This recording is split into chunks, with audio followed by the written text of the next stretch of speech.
You ever walk up to your own house and feel like something's off? Like the place is still yours, but somehow not anymore? Yeah, that was me, standing in my driveway after a week in Arizona.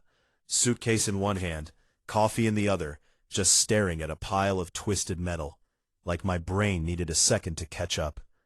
It took me longer than I'd like to admit to realize what I was looking at. Those weren't scraps. That was my security system. Every single camera I owned, ripped down, smashed, and dumped like trash right next to my garage door. 6 cameras gone. Not cheap ones either.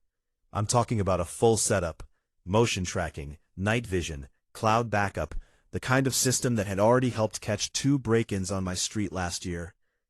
And now it looked like someone had taken a baseball bat to my peace of mind. And right where my front door camera used to be, there's this bright neon orange notice, taped like some kind of badge of authority, flapping in the wind, like it owned the place. I peel it off, read it once, then again slower, because surely I misunderstood. Unauthorized surveillance equipment removed, per community privacy ordinance. I actually laughed, like a short, dry, what the hell kind of laugh, because I thought it had to be a mistake. My cameras didn't point at anyone else's property. Hell, my fence blocks the entire view past my yard. The only thing they recorded was my driveway, my porch, and the occasional raccoon with attitude problems. But no, apparently, according to whoever wrote this little masterpiece, I was violating the reasonable expectation of privacy of residents in a neighborhood I didn't even belong to. And that's when it clicked. Brookfield Grove, the gated community that popped up around my property about 5 years ago. All manicured lawns and matching mailboxes, the kind of place where people smile at you just long enough to judge you. My house, it was here first, long before their HOA, long before their rules, long before their obsession with controlling everything they could see, or in this case, everything they couldn't. So, I did what any reasonable person would do. I made a phone call. I asked for the HOA president, and after a few transfers and one very suspiciously cheerful receptionist, I got her. And let me tell you, she had that voice. You know, the one calm, measured, like she's explaining basic math to a child who just can't quite get it. "Mr. Carter," she says, stretching my name just a little too long. "Your surveillance devices were creating discomfort within the community." Discomfort? I leaned against my kitchen counter, still staring out the window at that pile of broken cameras, and I said, "They face my property." Simple, direct. End of discussion. Or so I thought. But Carolyn, she didn't miss a beat. "The presence of such devices," she continued, "can foster an atmosphere of distrust, which is contrary to the values we uphold in Brookfield Grove." I actually pulled the phone away from my ear for a second, just to make sure I wasn't being pranked. "I don't live in Brookfield Grove," I said slowly, like maybe she needed to hear it spelled out. "My property isn't under your HOA." There was a pause, not long, just enough to be intentional. "Your property is adjacent to our community," she replied, "and therefore subject to certain shared standards." Shared standards? That was new. I could feel something shifting in my chest, not just anger, something sharper. Like the realization that this wasn't a misunderstanding. This was deliberate. "Where are my cameras?" I asked, and that's when she dropped it. "Casual as you please. They've been disposed of as non-compliant electronic waste." Just like that. $3,000 gone.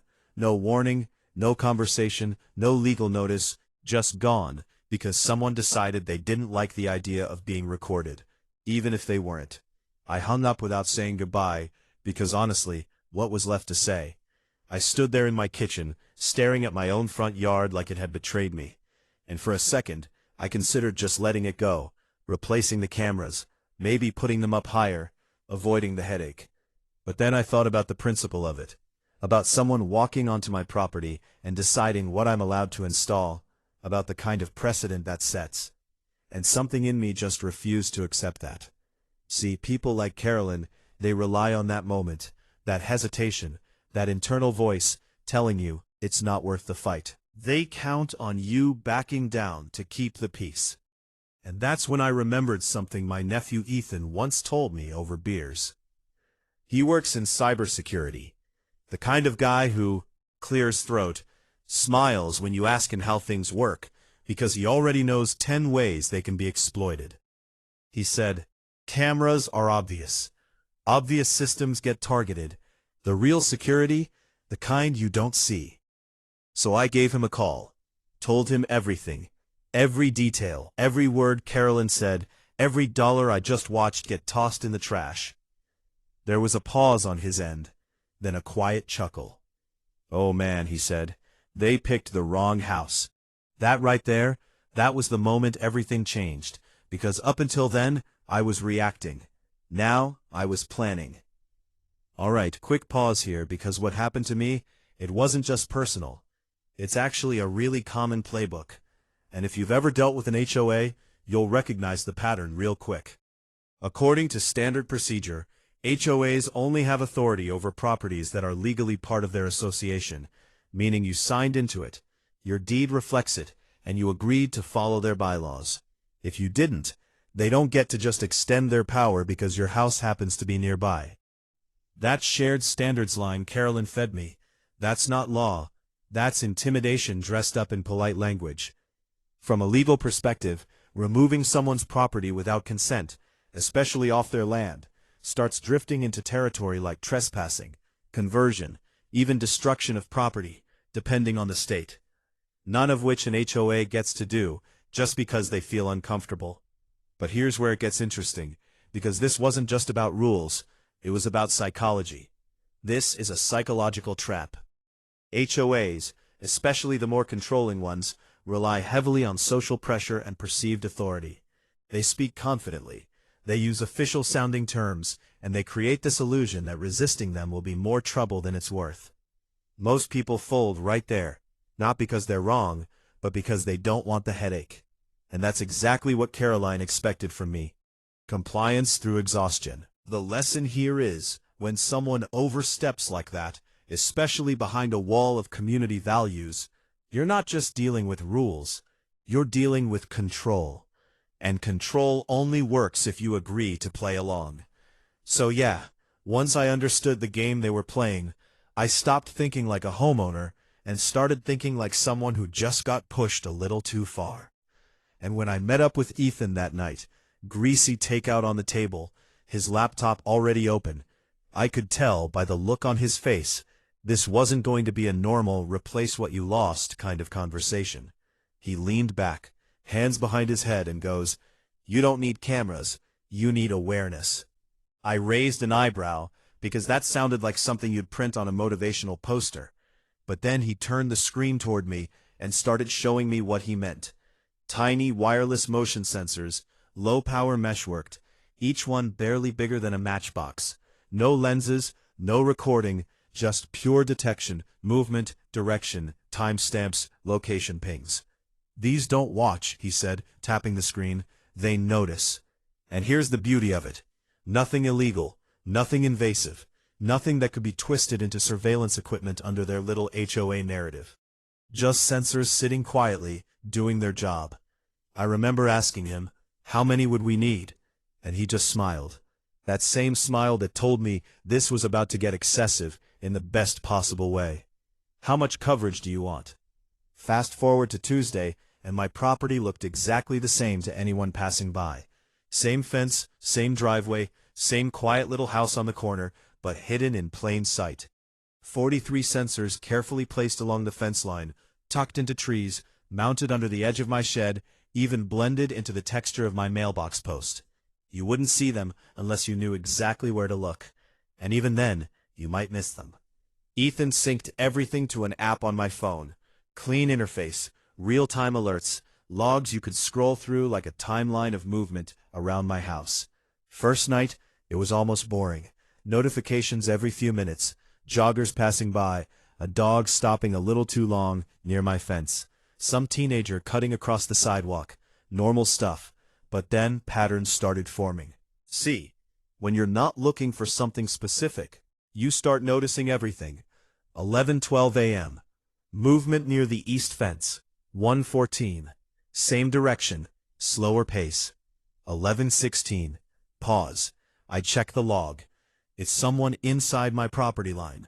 I step to the window, lights off, just watching.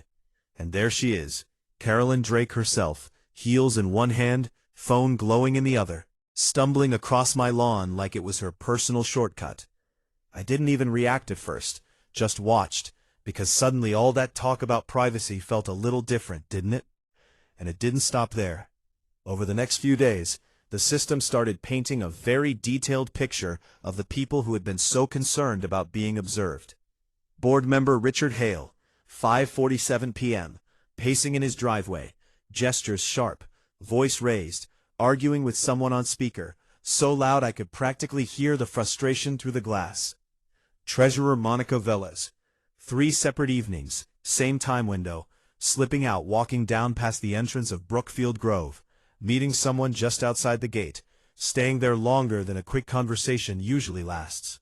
Now look, I wasn't recording video, I wasn't spying in the traditional sense, but data, movement patterns, timestamps, repeated behavior, that tells a story all on its own, and I kept everything clean, organized, backed up. Not because I planned to expose anyone, but because for the first time since those cameras got ripped down, I felt like I had control again. And then, right on schedule came the knock. 2 weeks almost to the day. I opened the door, and there she was, Carolyn. But not the version I'd heard on the phone. No polished tone, no rehearsed authority. Just a woman standing a little too stiff, eyes scanning like she was suddenly aware of every inch of space around her. "Mr. Carter," she started, voice lower now. "Careful. We need to talk about your current security setup." I leaned against the doorframe, arms crossed, letting that hang for a second. "What security setup?" I said, just enough innocence in my voice to make the point. She hesitated. Just a flicker, but I caught it. "Residents have expressed concerns," she continued, "that their movements are being monitored." There it was. Not discomfort, not distrust, concern. I nodded slowly, like I was really considering that. "That's interesting," I said, "because last time we spoke, I was told cameras were the problem." Her jaw tightened. "This is different." I tilted my head. "Is it?" And for a moment, neither of us said anything. Just stood there in that quiet standoff, where both sides know exactly what's happening, but no one wants to say it out loud. Finally, she exhaled. "We may have overstepped," she admitted, the words clearly not her favorite. "The board is prepared to make this right." And just like that, the power shifted. Not dramatically, not explosively, just enough. They offered to replace every camera. Not just replace, upgrade, full system, professionally installed, no cost to me. Written exemption, stating my property was not subject to HOA regulations. Formal apology signed by the board. And the part that almost made me smile, a quiet acknowledgement that monitoring public adjacent spaces wasn't something they could restrict. I didn't say yes right away. Took my time, asked questions, made them sit in that discomfort a little longer. Because fairness, it's a lot easier to appreciate when you felt what it's like without it. But eventually, we came to an agreement. A few weeks later, I had a brand new camera system up and running. Better than the one I lost. Every angle covered, every feature upgraded. And the sensors, oh, those stay. Quiet, invisible, doing exactly what they were designed to do. Ethan even added a feature that let me share access with a couple of neighbors, outside the HOA. People who actually appreciated knowing what was happening around their homes, instead of pretending it wasn't. And the funniest part, Brookfield Grove got real quiet after that. No more notices, no more community standards, no more polite little power plays disguised as concern, just silence. Turns out people don't mind control nearly as much as they mind losing it. So, here's the thing. This was never really about cameras. Not for them, not even for me. Not in the way it looked on the surface. It was about control. Who gets to define the rules? Who gets to enforce them? And more importantly, who backs down when those rules get pushed a little too far? Because if I'm being honest, there was a version of this story where I just replaced the cameras, kept my head down, and let Brookfield Grove keep pretending they had authority over anything they could see from their sidewalks.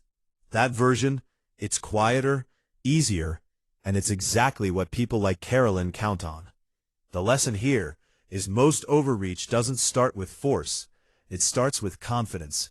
Someone speaks like they're in charge, uses the right words, maybe throws in a printed notice with official language. And suddenly it feels real enough that you don't question it. But confidence isn't the same thing as authority. And if you don't stop and check that line, it gets blurry real fast. From a legal perspective, what saved me wasn't some genius loophole or technical trick. It was understanding where their power ended and mine began. I wasn't in their HOA. I never agreed to their rules. And no amount of community discomfort changes property rights. That's the part a lot of people miss. You don't need to escalate immediately. You just need to know your position before someone else defines it for you. And yeah, I'll admit there's a psychological side to this that's hard to ignore. This is a psychological trap. When someone takes something from you, control, security, peace of mind, you feel this urge to either fight back hard or withdraw completely. But the smarter move is to shift the frame of the situation entirely. I didn't just replace what I lost, I changed the rules of engagement. Suddenly, the same people who were comfortable making decisions for me had to confront what it felt like to be on the other side of that uncertainty. That awareness that maybe, just maybe, they weren't as invisible as they thought. And no, I didn't expose anyone, didn't post anything, didn't turn it into some kind of public spectacle, because that's not what this was about. It was about balance, about reminding people quietly that boundaries go both ways. According to standard procedure, most conflicts like this don't resolve because one side wins. They resolve because one side realizes the cost of pushing further isn't worth it anymore. That's what happened here. Not a dramatic showdown, not a courtroom battle, just a slow, uncomfortable shift where the people who overreached decided maybe, just maybe, they'd gone far enough. And I think that's the part that sticks with me the most. Not the new cameras, not the apology, not even the silence that came after, but that moment when everything flipped. When the same voice that once talked down to me showed up at my door asking for a conversation instead of delivering a decision. So if you're watching this and you've ever dealt with something like this, an HOA, a neighbor, anyone trying to stretch their authority just a little beyond where it belongs, ask yourself this: are you reacting or are you thinking? Because those are two very different paths, and only one of them puts you back in control. And I'm not saying you need to go out and build some invisible system or prove a point, but I am saying this: know your ground, literally and figuratively, because once you do, everything changes.